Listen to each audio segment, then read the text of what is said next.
National Village National High School. Mula sa araw na ito, dito na ako mag-aaral. Kaya mo yan, JJ. Wow! Mukhang mayayaman lahat ng mga tao dito excuse me po, saan po ito? Section Z. Ew! Ano naman kung Section Z ako? Wala naman sigurong masamang maging... Okay, class. Siya ang bago niyong classmate. Let's welcome her. Come, take a seat. Welcome to Section Z. Mr. President, wala ka bang question para sa bagong transfer natin?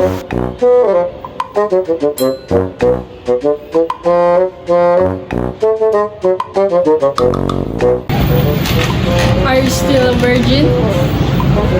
Ikaw, kailan ka mawawala sa mundo? Bakit hindi ka mauna?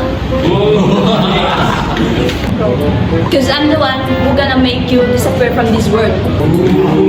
Kuya, may ano ka ba tungkol sa Section E? Wala naman talagang section E nun. Nagkakaroon lang pag may mga students na nagkakaroon ng kaso. Mga pasaway.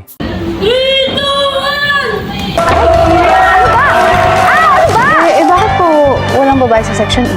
Nalilipat din agad ng section. Siguro dahil hindi naman ganun kabarumbado ang mga babae sa school. GG ha? It's getting on my nerves. He needs to drop out or transfer. I don't care. I want her out. Ang lakas ng dating, ang lakas ng sino siya pag nakitang bumiring talagang manggigigil ka. This is off limits. Ano mo na dyan? May tinatawag ka, no? Either you shut up, or I'll make you shut up.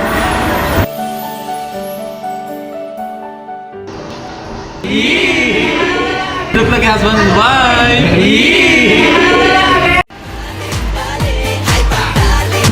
I'll make her fall for me. Then I'm going to break her heart. Yung mga babae, gusto nila sa mga cheesy, kinikilig yan sa ganyan. Aray! Pag ako naging Voldemort dito, alam mo dapat... Anahin kita Don't still. yung mapunta, yung tipong kayang palala o kaya biglang maging knight in shining armor ka. Or kaya gamitan mo ng push and pull method. Minsan magiging sweet ka, tapos biglang wala kang interest. I swear, hanap-hanapin yan.